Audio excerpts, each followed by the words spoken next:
Betty cares for her mom, Joan, who is in the beginning stages of dementia. About 6 months ago, Betty and her husband moved Joan into their house.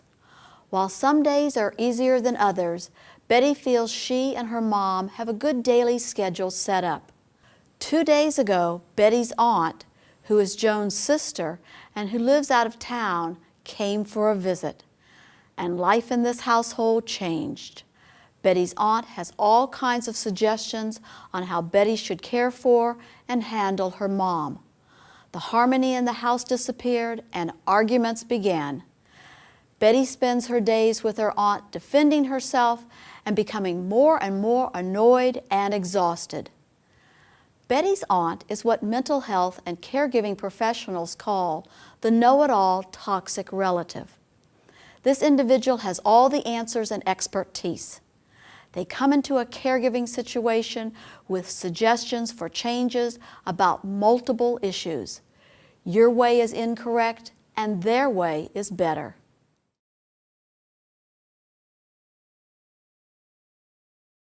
Here are 4 steps when dealing with the know-it-all. 1. Communication experts suggest that you listen and acknowledge the know-it-all's comments. Then, leading off with a "but," respond from your perspective with facts. For example, say, "I see where you are coming from, but here's what I know about Mom's medicines." 2. Tactfully ask them to suggest other options. This might prod them to see that there are more options than just theirs and yours. Go on the internet together to look for other activities.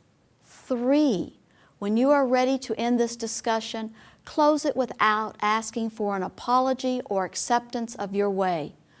For example, say, "I guess we just see things differently," or "we'll have to agree to disagree on this matter." 4. Betty's aunt may be reacting this way because she feels guilty about not being around to help her sister and niece more frequently. She may want more hands-on care but isn't able to provide it.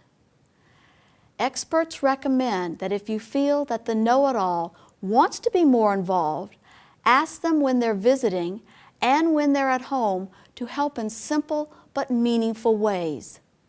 This will make them feel better about themselves and keep them occupied with helpful tasks such as filling out the demographics on standard insurance forms or writing down movies that they think their sibling or parent would enjoy, movies they watched as a child and teen. This will take these tasks off your plate. I'd like to ask you to make a caregiver commitment. Stand in front of a mirror and practice these steps to reduce the effect that the know-it-all has on you. Say the phrases over and over until you feel comfortable with the words. You may want to change them to others that feel more comfortable for you, but remember to keep the meaning the same.